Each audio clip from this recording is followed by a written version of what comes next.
serrais quelque chose, puis je me disais, voyons, où c'est que j'ai mis ça? Puis c'était pas moi, ça, parce que, comme je te dis, j'avais une mémoire phénoménale, quasiment, assez bonne en tout cas. Et puis là, j'en ai parlé à mon médecin de famille. Et mon médecin de famille, elle m'a dit, moi j'ai dit, ma mémoire me joue des tours, des fois. Elle m'a référée en gériatrie.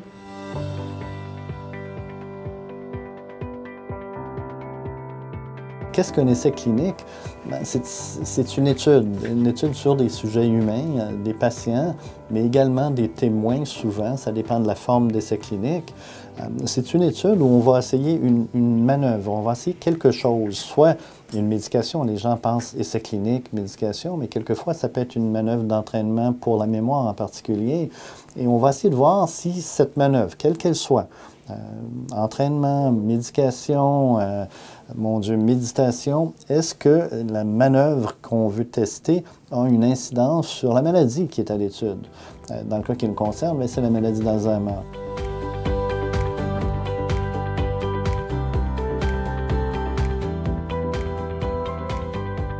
Il me disait, au début, c'était des troubles cognitifs légers. C'était ça.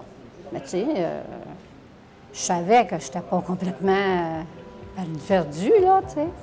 Mais je savais que j'avais des petits blancs de mémoire. Hein? C'est une médecine qui est très à la fine pointe. Je dis toujours aux familles, bien, vous savez, on ne peut pas offrir ça à tout le monde pour toutes sortes de raisons. Ce à quoi vous avez accès maintenant, c'est à la fine pointe en termes de recherche et de traitement dans ces maladies-là. Quand on leur présente de cette façon-là, les gens voient un peu notre argument, ils voient ce qu'ils peuvent gagner.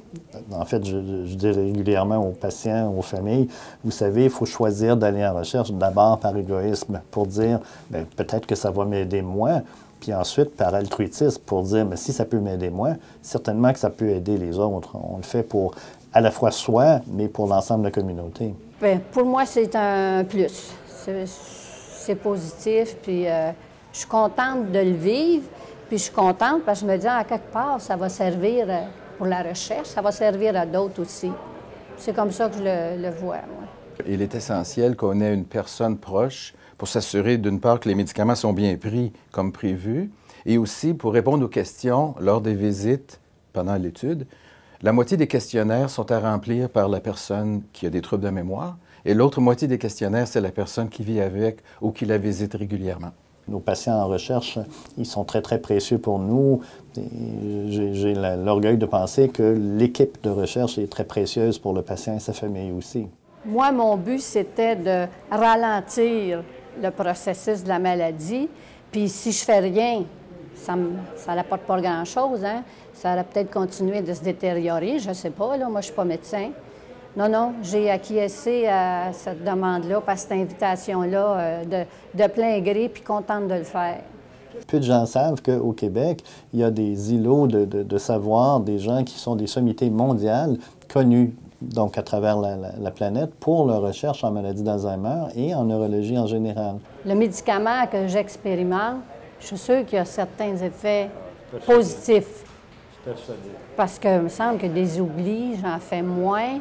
C'est vrai que, comme il dit, je suis bien croyante, je suis pratiquante. En tout cas, j'envoie ça à l'univers, puis je dis, hein, arrange-moi ça pour le mieux, puis que ça reste stable. Mais je me sens bien là-dedans, puis je suis contente d'en faire partie de la recherche.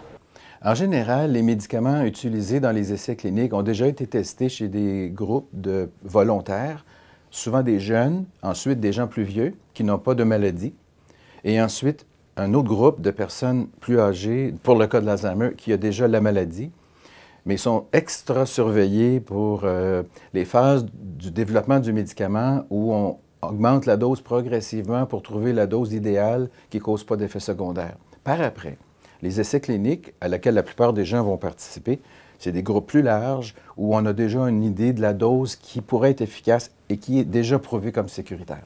La sécurité de ces patients-là, elle est assurée. Le sérieux de la recherche, la base scientifique est également assurée. Ils seront toujours capables de nous rejoindre, quel que soit le moment du jour ou de la nuit, et ils devraient s'inscrire, je le répète, par égoïsme, pour essayer de voir s'ils ne peuvent pas améliorer leurs conditions médicales et par effet corollaire, également améliorer celui de la communauté des gens qui ont la même maladie. Il faut s'impliquer personnellement parce que si ce n'est pas vous qui va le faire, qui va le faire?